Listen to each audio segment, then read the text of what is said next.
بسم اللہ الرحمن الرحیم۔ سورۃ البقرہ آیت نمبر 170۔ وَإِذَا قِيلَ لَهُمُ اتَّبِعُوا مَا أَنزَلَ اللَّهُ قَالُوا بَلْ نَتَّبِعُ مَا أَلْفَيْنَا عَلَيْهِ آبَاءَنَا۔ اس سے پچھلی آیت میں اللہ تعالیٰ نے کیا فرمایا تھا کہ اللہ کے قانون کردہ نظام کی پابندی کرنی چاہیے انسان کو، اور جن چیزوں کو اللہ نے حلال کیا ہے، پاکیزہ کیا ہے، انہیں کھانا چاہیے، جو چیزیں حرام ہیں ان سے بچنا چاہیے۔ تو اسی طرح حضرت سعد رضی اللہ تعالیٰ عنہ نے نبی کریم صلی اللہ علیہ وسلم سے فرمایا کہ آپ دعا کریں کہ اللہ مجھے دعائیں قبول کرنے والا بنا دے، مستجاب الدعوات بنا دے، یعنی اللہ میری ہر دعا قبول کرے۔ تو نبی کریم صلی اللہ علیہ وسلم نے انہیں فرمایا، اے سعد، اپنی خوراک کو پاک بنا لو، یعنی طیب پاک غذا استعمال کرو، تو پھر تم مستجاب الدعوات بن جاؤ گے۔ فرمایا، اس ذات پاک کی قسم جس کے قبضہ میں میری جان ہے، جب کوئی شخص حرام کا ایک لقمہ اپنے پیٹ میں ڈالتا ہے تو 40 دن تک اس کی نیکی قبول نہیں ہوتی۔ ایک لقمہ حرام کا کھایا تو 40 دن تک نیکیاں قبول نہیں ہوتی، اور جو سارے مال ہی حرام کا کھائے تو اس کے ساتھ کیا ہوگا پھر؟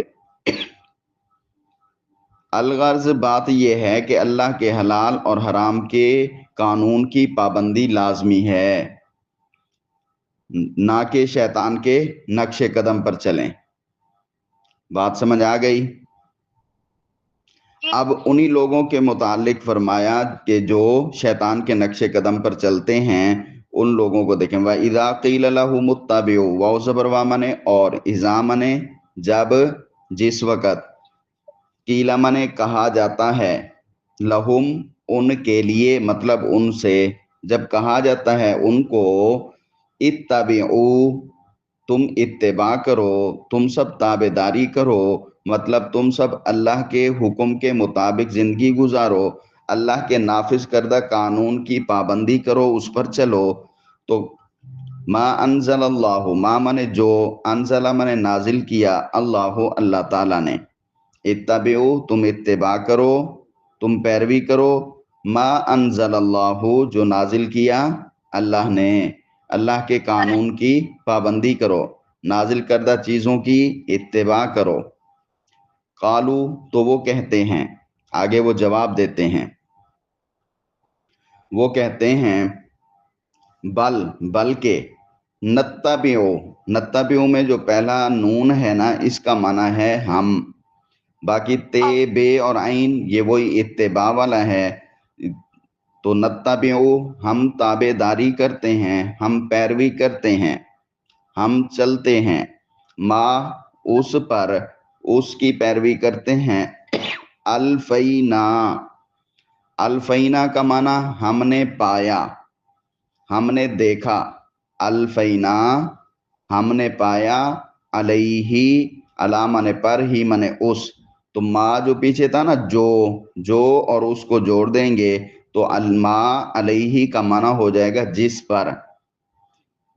اب دیکھیں، قالو وہ کہتے ہیں، بلکہ، نتبعو ہم پیروی کرتے ہیں، ما علیہ جس پر، الفینا ہم نے پایا، ہم نے دیکھا،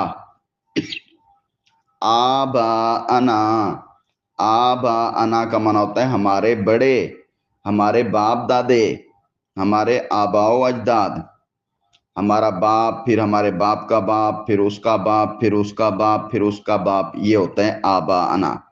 تو ہمارے باپ دادے، اس کو کیا بولتے ہیں؟ آباء و اجداد، باپ دادے۔ تو وہ کہتے ہیں ہم تو اس راستے پر چلیں گے جس پر ہم نے اپنے باپ دادوں کو دیکھا ہے، جس پر ہم نے باپ دادوں کو پایا ہے، وہ جس راستے پر تھے ہم اسی راستے پر چلیں گے، اس کو نہیں چھوڑیں گے، ہم ان کے عقیدے، ان کے رسم و رواج کی پابندی کریں گے۔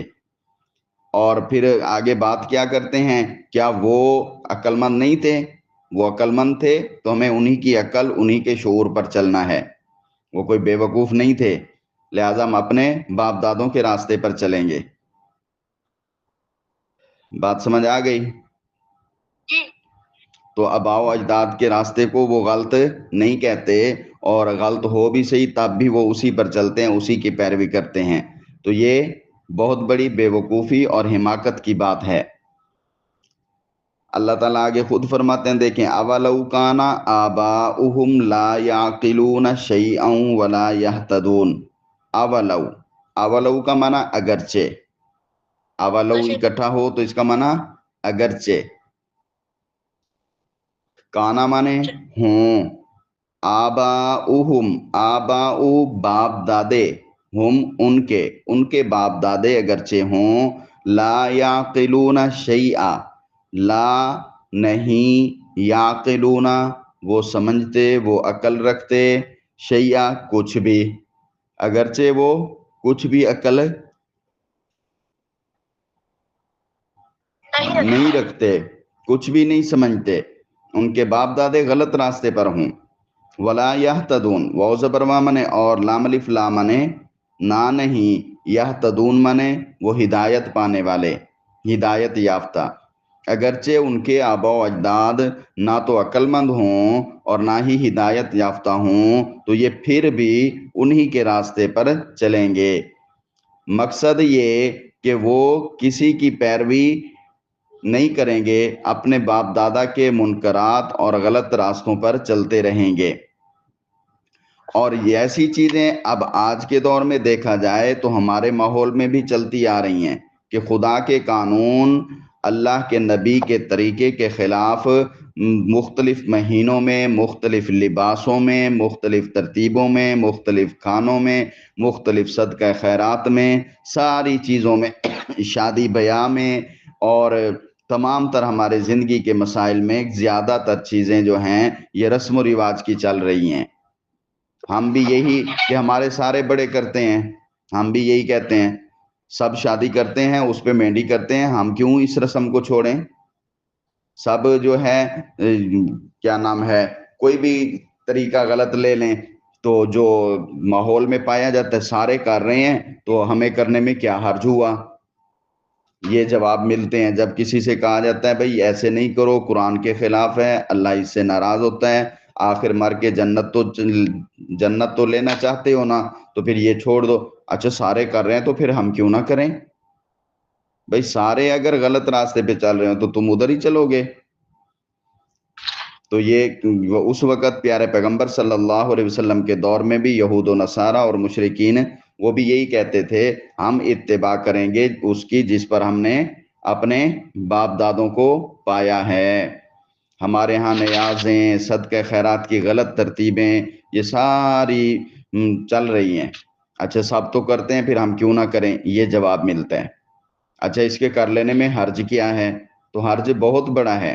کل میں نے بتایا تھا نا، ایک ہی بکری ہے، 3 بکریاں لے لیں، بکریوں کا گوشت حلال ہے، لیکن شرط یہ ہے کہ اللہ کا نام لیا گیا ہو، اور بسم اللہ اللہ اکبر اللہ کا نام لیا گیا ہو، اور جو ہے اس میں کوئی شرک والا دوسرا معاملہ نہ کیا گیا ہو۔ اب اس کو ذبح کرتے ہیں تو پہلی بکری جس کو صرف بسم اللہ اللہ اکبر کہہ کے ذبح کر کے کھا لیا تو ٹھیک ہے، دوسری کو بسم اللہ اللہ اکبر نہیں پڑھا ویسے ذبح کر دیا تو وہ بھی خراب ہو گئی صرف اس کے نہ پڑھنے کی وجہ سے، حالانکہ گوشت تو اس کا بھی ہے، سارا ذبح بھی ہوئی ہے، خون بھی اس کا نکل گیا ہے، لیکن اللہ نے کہہ دیا بھئی یہ حلال نہیں ہے، میرا نام نہیں لیا تو اب حلال نہیں ہے، تو وہ حلال نہیں ہو سکتی۔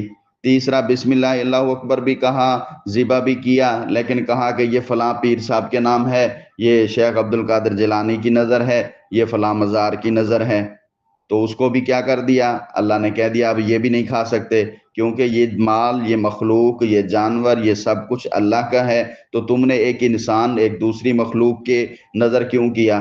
نظر کرنا بھی تھا تو اللہ کے کرو نا، جو اس کا مالک ہے، جس نے ان کو پیدا کیا۔ تو ایک ہی چیز کے ذبح کا طریقہ ٹھیک ہے، صرف خیالات بدل رہے ہیں تو اس میں اللہ تعالیٰ قانون بھی بدل رہے ہیں۔ لوگ کہتے ہیں اچھا اس میں کیا حرج ہے؟ تو دیکھیں تھوڑے سے خیال سے ایک بکری حلال ہو گئی، دوسری حرام ہو گئی، تو حرج بہت بڑا ہوتا ہے دین کے معاملوں میں۔ بات سمجھ آ رہی ہے؟ نہیں آ رہی؟ آ رہی ہے۔ ہاں، تو حضرت جو ہے پیارے پیغمبر صلی اللہ علیہ وسلم نے اپنے صحابہ کو جو طریقہ سکھایا ہے نا عبادات کا، نیکیوں کا، حلال کھانے کا، صدقہ خیرات کا، تو وہی طریقہ چلے گا۔ ایک آدمی آتے ہیں پیارے پیغمبر صلی اللہ علیہ وسلم سے فرماتے ہیں کہ میں کیا صدقہ کروں، میرا بہترین یہ میرا بہترین ایک باغ ہے تو میں اس کو صدقہ کرنا چاہتا ہوں۔ آپ صلی اللہ علیہ وسلم نے فرمایا اللہ کے نام پہ اپنے غریب رشتہ داروں کو دے دو۔ انہوں نے دے دیا۔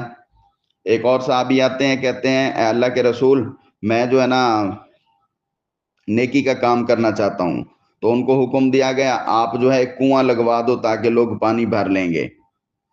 آج کل ایسا صدقہ جو ہے کہیں کوئی راستے میں نل وغیرہ لگوا دینا، ٹیوب ویل لگوا دینا لوگوں کے لیے، مسجد کی تعمیر کر دینا، دین کی تبلیغ میں، دین کو پھیلانے میں جو کام کر رہے ہیں ان کا ساتھ دینا، یا خود دین کی تعلیم تبلیغ پر خرچ کرنا، طالب علم جو دین کے لیے کوشش کر رہے ہیں ان کے اوپر صدقہ خرچ کرنا۔ اسی طرح کوئی مسلمان ہے پریشان ہے، یا کوئی مسافر ہے پریشان ہے تو اس کی مدد کر دینا، تو یہ سب صدقے ہیں، ان پر ثواب ملے گا۔ ایسے خام خواہ کے طریقے اور خام خواہ کی جو راستے نکال دیے ہیں آج کل کے دور میں، تو ان پہ ثواب بھی نہیں ملتا اور مال بھی خرچ ہو جاتا ہے۔ بات سمجھ آ رہی؟ شیطان کے نقش قدم سے بچنا ہے، اور جو شیطان کے نقش قدم پر چلتے ہیں ان کی مثال اللہ نے آگے بیان کی ہے۔ دیکھیں وَمَثَلُ الَّذِينَ كَفَرُوا واو زبر وا منے اور مثل منے مثال، الذین ان لوگوں کی جو کافروا کافر ہوئے، تو کافروں کی مثال، مثال ان لوگوں کی جو کافر ہوئے، تو اس کو کیا کہیں گے؟ کافروں کی مثال ایسے ہے، کاف زبر کا جیسے، مثل منے مثال ہے، الذی اس شخص کی جو ینعقو پکارتا ہے، ینعقو کا معنی یا منے وہ نون عین کاف، اس کا معنی آواز دینا، چیخنا، جو چیختا ہے، چیخ چیخ کر پکارتا ہے۔ بما لا یسمعو بازر بھی زائدہ کر دیں، ویسے اس کا معنی ساتھ ہوتا ہے، ما منے اس کو جو، لا نہیں، یسمعو سنتا، الا مگر، دعاء و نداء دعاء منے پکار کو، و نداء منے چلانے کو، پکار کو اور چلانے کو۔ اب کہتے ہیں یہاں پہ ایک مثال سمجھیں، اس طرح کافر کی مثال ہے جیسے کوئی آدمی جانوروں کو چراتا ہے، تو جانوروں کو چراتا ہے، اپنے جانوروں کو وہ چرواہا آواز دیتا ہے، تو جانور اس کی باتوں کو سمجھتے ہیں؟ تو جانور صرف نہیں سنتے اس کی باتوں کو، مطلب نہیں سمجھتے اس کی باتوں کو، صرف سنتے ہیں، الا دعاء و نداء یعنی چیخ اور پکار۔ جانور صرف یہ کہ سمجھتے ہیں کہ یہ کوئی آواز نکال رہا ہے، باقی کہہ کیا رہا ہے یہ چیز جانور نہیں جانتے، کہتا کیا ہے یہ چیز جانور نہیں سمجھتے۔ تو کافروں کی مثال بھی ایسے ہی ہے کہ ان کو جو کچھ دین کی بات بتائی جاتی ہے، جو کچھ ان کو قرآن سنایا جاتا ہے، جو نبی کا فرمان بتایا جاتا ہے، جو نبی کے طریقے بتائے جاتے ہیں، یہ ان کو کانوں سے سن تو لیتے ہیں، مگر اس کا اثر جیسے جانوروں کو کچھ پتہ نہیں چلتا، تو ان کو بھی ان چیزوں کا کچھ پتہ نہیں چلتا۔ یہ بھی جانوروں کی طرح سمجھ نہیں سکتے، سن تو لیتے ہیں لیکن سمجھتے نہیں ہیں۔ جب سمجھتے نہیں ہیں تو اللہ نے فرمایا سمم بکمن عمیون، سمن اکیلا پڑھیں گے سمن ہوگا، اگر اگلے لفظ کو دیکھ کر پڑھیں گے پھر چھوٹا میم بھی پڑھیں گے سمم، تو سمن کا معنی بہرے ہیں، یہ کانوں سے سن نہیں سکتے، بکمن منے گونگے ہیں، زبان سے بول نہیں سکتے، عمیون منے اندھے ہیں، آنکھوں سے دیکھ نہیں سکتے، سنتے کیا نہیں ہیں؟ حق بات کو نہیں سنتے، بکمن گونگے ہیں، تو گونگے ہیں، بولتے کیا نہیں ہیں؟ حق بات کو بولتے نہیں ہیں، یا حق بات کو اگر پتہ نہیں ہے تو بول کر کسی دوسرے سے کہتے نہیں ہیں کہ ہمیں سمجھائیں۔ گونگے ہیں یعنی حق بات کے لیے اپنی زبان کو استعمال نہیں کرتے، حق بات آتی ہے تو دوسروں کو نہیں بتاتے، اگر نہیں آتی تو پھر دوسروں سے پوچھتے نہیں ہیں، اپنی زبان کو حرکت نہیں دیتے، اس لیے یہ گونگے ہیں۔ عمیٌ اندھے ہیں، اندھے ہیں کا مطلب کیا ہے کہ حق بات سے اندھے ہیں، حق کے راستے کو نہیں دیکھتے، ہدایت کے سیدھے راستے کو نہیں دیکھتے۔ جب ایسے ہیں فہم لا یعقلون، فا زبر فا منے پس، ہم منے وہ سب، لا یعقلون لام الف لا منے نہ نہیں، یعقلون منے وہ عقل رکھتے، وہ سمجھتے، نہیں وہ عقل رکھتے، نہیں وہ سمجھتے۔ یعنی یہ کفار، یہ کافر لوگ بہرے ہیں، حق بات بالکل نہیں سنتے، گونگے ہیں، حق بات بالکل نہیں کہتے، اندھے ہیں جو سیدھے راستے کو نہیں دیکھتے، سو وہ کچھ نہیں سمجھتے، کیونکہ جب ان کی تمام چیزیں یہ فاسد ہیں، خراب ہیں، کان بھی غلط بات سنتے ہیں، آنکھ بھی غلط راستہ دیکھتی ہے، تو پھر ان کی کوئی دین پر سیدھے راستے پر آنے کی صورت بن سکتی ہے؟ جب نہیں بن سکتی تو فہم لا یعقلون، پس وہ کچھ بھی نہیں سمجھتے۔ اللہ نے یہ بڑی بڑی 3 نعمتیں عطا کی ہیں انسان کو، عقل مند بننے کے لیے، شعور پیدا کرنے کے لیے،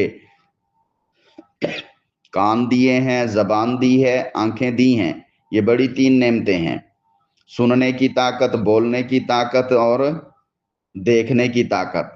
مگر یہ لوگ کافر یا پھر ان کے نقش قدم پر چلنے والے مسلمان، جو حق سے آج کل جیسے ہوتا ہے، دین کی بات بتائی جاتی ہے ہمیں تو ہمارا دل نہیں کرتا اس بات کو ماننے کو، اس پر چلنے کو، حالانکہ قرآن کی واضح آیت ہوتی ہے، نبی کا واضح پیغام ہوتا ہے۔ تو یہ چیزیں ساری جو ہوتی ہیں یہ اسی وجہ سے ہوتی ہیں کہ یہ ان چیزوں کو ہم صحیح طریقے سے، اللہ کی ان نعمتوں کو صحیح طریقے سے استعمال نہیں کرتے۔ تو جب یہ استعمال نہیں ہوتی تو پھر اللہ کیا فرماتے ہیں؟ یہ گونگے ہیں، بہرے ہیں، اندھے ہیں۔ باقی تو دنیا کا سارا نظام میں ان چیزوں کو استعمال کر رہے ہیں، جب سچ اور حق کے راستے میں استعمال نہ کیا تو پھر کس کام کے یہ چیزیں، پھر کس فائدے کی؟ تو اس لیے پھر اللہ نے کہہ دیا دنیا کا فائدہ تمہارا کسی کام کا نہیں، حق پر نہیں آئے تو سمجھو تم بہرے، گونگے اور اندھے۔ تو یہ لوگ اللہ کی نعمتوں سے کوئی فائدہ نہیں اٹھاتے، نہ حق بات سنتے ہیں، نہ حقیقت کو دیکھ کر پرکھتے ہیں، نہ وحی کی بات پوچھتے ہیں، تو یہ اللہ کی عطا کردہ ان 3 نعمتوں کو ضائع کر رہے ہیں۔ فہم لا یعقلون، اب ان کو سمجھ آنے والی ہی نہیں ہے، یہ کچھ بھی نہیں سمجھیں گے۔ فاپس ہم وہ سب لا یعقلون، نہیں عقل رکھیں گے یا نہیں عقل رکھتے، نہیں سمجھتے کچھ بھی۔ یہاں تک ہم نے پڑھ لیا، آگے انشاءاللہ پھر پڑھیں گے۔ اللہ تبارک و تعالیٰ نے آگے لوگوں سے ہٹ کے ایمان والوں سے بات کی ہے، پہلے تو ساری انسانیت کو حکم تھا، اب ایمان والوں کو حکم ہوگا، یہ پھر کل پڑھیں گے۔ السلام علیکم۔ وعلیکم السلام۔